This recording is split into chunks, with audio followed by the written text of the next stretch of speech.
เอามาพี่น้องเลยเนาะเปิดภาพมามือนี้ตอนเช้าๆเด้แพงเด้เช้าวันศุกร์พี่น้องเนาะเอาพอดีว่าทางสาวพรเพิ่นสมบอกว่าเพิ่นมาเวียกอยู่โรงแจ้งพี่น้องเลยตอนเช้าเท่าไปได้บ่นี่เนาะเอาคนอื่นเบิดกล่าวทักทายสบายดีเด้อพี่น้องเด้อสบายดีสวัสดีพ่อแม่พี่น้อง FC เบิดสุขูสุคนพี่น้องเนาะมันสมองสุบอนว่าอยู่ฝั่งลาวฝั่งไทยแล้วก็อยู่ต่างประเทศกันยินดีต้อนรับเข้าสู่ช่องสายกกสายบุญอีกแล้วนะพี่น้องเนาะคือพอๆกันกับน้องปัดไซพี่น้องเอ้ยอยู่ที่ห้องพี่น้องเนาะกำลังสิพากันไปผู้แหละไปเพื่อนสาวพรพี่น้องเนาะปึ๊บ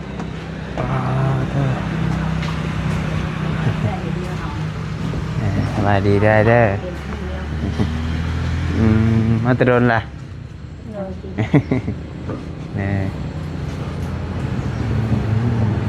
สบายดีเด้อสาวพรกินข้าวกินน้ำแล้วจ้ะกินแล้วอ๋อนั่นกินข้าวกินเกลือมาคือเรือเวลานี้เครื่องเก็บมาได้ทันพี่น้องพี่น้ำดื่มกาแฟฟองกับเบียร์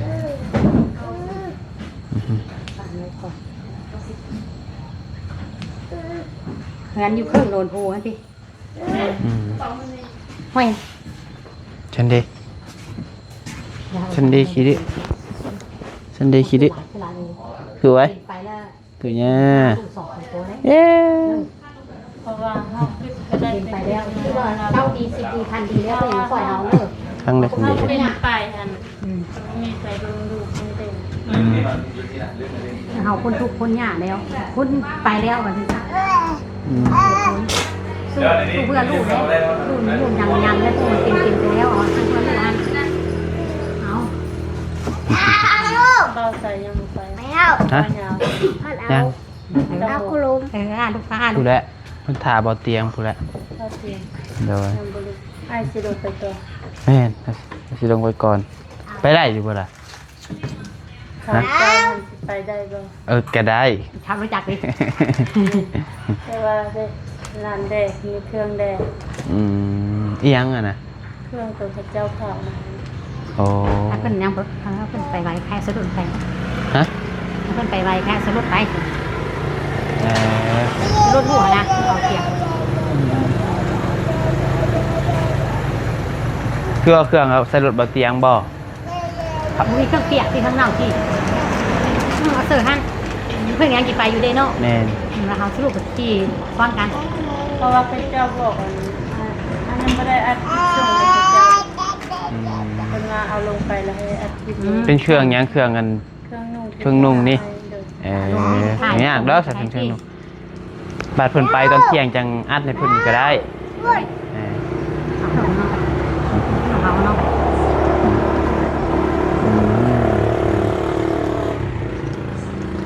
ขึ้นหลายเป็นไปได้อย่างนั้นไม่ขึ้นพาไปขึ้นทะเลแต่จำเป็นของเรากินข้าวกินน้ำทั้งเสิร์ฟถ้ามันมีแห้งเบิ่งลูกเบิ่งเต้าได้เลี้ยงลูกเลี้ยงเต้าได้แน่นแล้วเนาะคนนี่อันนั้นโอ้เราเป็นไปได้แน่นอนลูกเนาะโดยดีแล้วเครื่องลืมมุ้ยไผลืมดอกแต่กะเขาก็ต้องทำใจตลอดชีวิตไปเลยเพิ่งมีแล้วมีผู้มาซอยหน้าจอเตียงให้มาซอยแล้วโอ้โนเพนโนว่าเก้าดีดีพันดีร้อยดี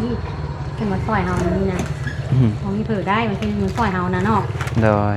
ขอบเจอน้ำเพิ่นคือได้ไข่มาดีดีแฮงหาเงินอะไรมือร้อยมือพันนึกกินบ่เพอซะกระเปียกบ่กินข้าวหรอกให้กินนะแกมาสั่งกินข้าวก็ซะเอาเพอให้เฮาแน่ซะบ่ได้พาเอาติโอเคแต่ก็มีเวียกอยู่เด้อไปเข้าเจ้าตั้งเงินก่อนเมื่อวานนี้เพราะว่าเขาบ่พอเลยกับเอาส่วนเล็กบ่พอก็เล็กกับเนี่ยที่พอเงินเนาะคือ ก็ว่าแล้วก็บอกไอ้เตียงเดี๋ยวให้ทางอ้ายเพิ่นเอาให้แทนพ่อเจ้านี่ครับ เป็นของเพิ่นเลยเนาะสร้าง บ่ยากดอกเพราะว่าอันใดบ่พอก็คันชุเจ้าอยู่อะชุยุคเฮาบ่ได้อยู่ก็ซื้อก้อนหั่นนะอาจารย์ไปแล้วก็บอกทางอ้ายเพิ่นว่าตัวนี้บ่พอซื้อมาก่อนเด้อก็ทางอ้ายเพิ่นเอาเงินให้บ่ยากดอก พ่อแม่นี่ที่ลงไปนั้นพ่อแม่พ่อเลย ล้วนตรง พ่อนี่เคยบ่ได้ไปวะพ่อแม่นี่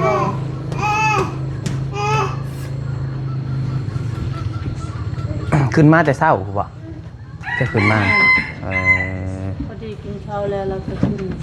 อืม เสีย แล้วบ่สาเวียกจ้ะ ไฟดับก็เลยบ่แล้วตอนแรง5 โมงแรงเขาเจ้าให้ใหม่ มันแรงมาใหม่อีกไปเฮ็ดหยังเกาะ ให้ชาวจำการ จำการสมโนนะตัวก๊อปหาได้อ้าว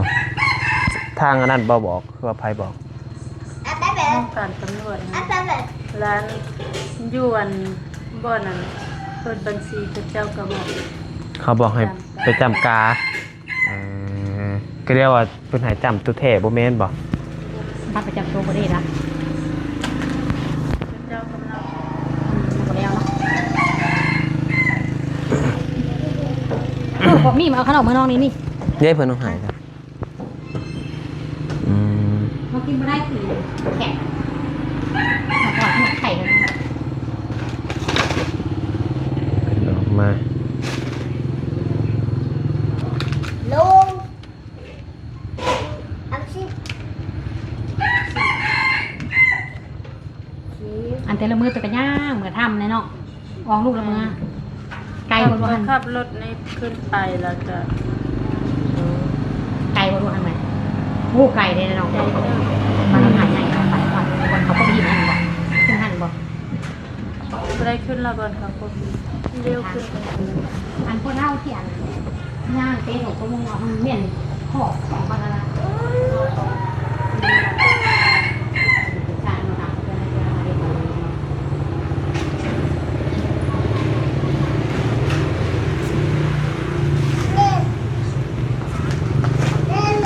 นางน้อยได้บ่กินบ่ข้าวล่ะเพิ่นได้ขี้ดื้อเอ้ย เอาขนมไข่เนาะ ใจเย็นเลย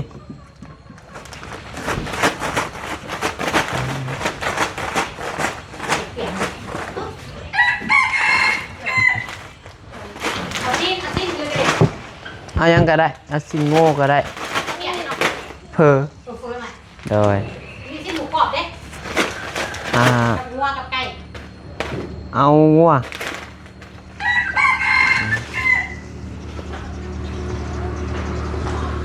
เดี๋ยวไปเลย อยู่ในจำกาบไร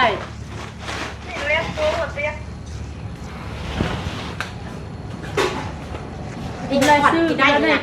ก่อนกินได้นี่นะเอ้าอ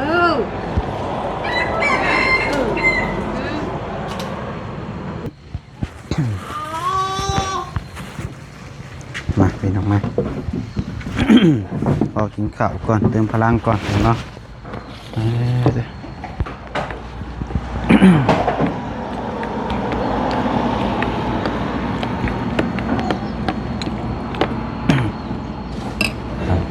มาได้สะพรมากินดีนะมาได้ เติมพลังก่อนไปลองเลย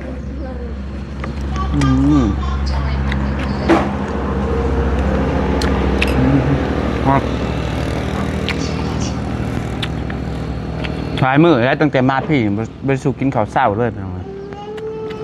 ก็ได้ข้าวเศร้ากับบานมุ่ง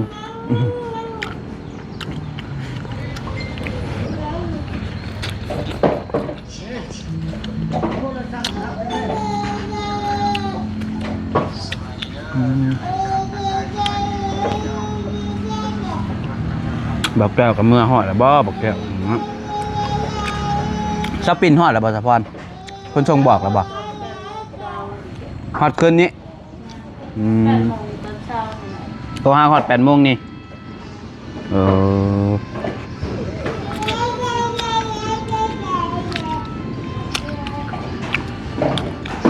แล้วสะบดหอดเนาะ เบายาวดีกว่า หึ แม่นเบายาว แม่ แม่นบ่ มา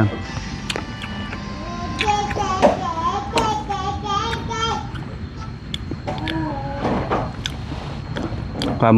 มื้อนี้ทีมงานสิมาเพิ่มอีกได้นี่พี่น้องเนาะบ่าวบุญบ่เห็นบ่ยาวว่าบ่าวบุญกระเป๋าบ่าวจันทร์สิมาพี่น้องเอ้ยกำลังเดินทางมาครับ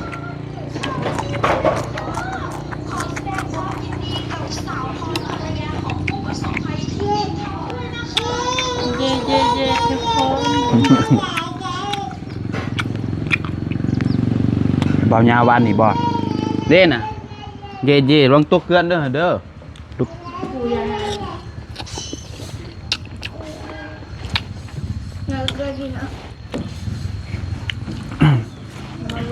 ฉันอยู่ห้านนะบ่สู้กินนะพี่น้องเอ้ยเผลอบัดแม่ก็ขายแต่บ่สู้กินมาไกลเลยอยาก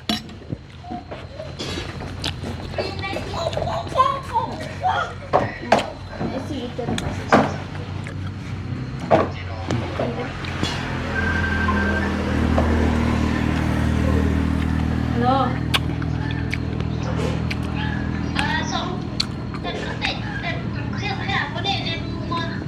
ไผก็ดับพี่น้องเอ้ยก่อนนำบ่ใส่ตื่นเช้าแหน่มื้อตื่นก่อนข้าวให้เพิ่น ตามันไม่อยู่นมก็ เบาหญ้าก็ตื่นละ เบายาว ไผดับมันนอนมันอยากเอ้าแน่ น้องก็หมัน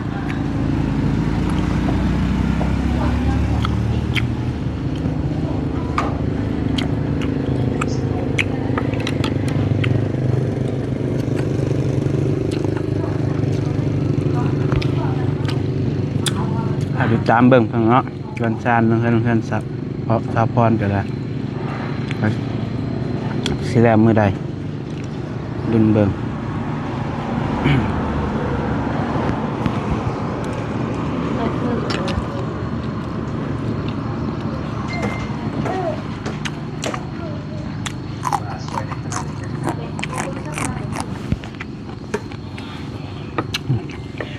มาพี่น้องกินข้าวกันปึ๊บ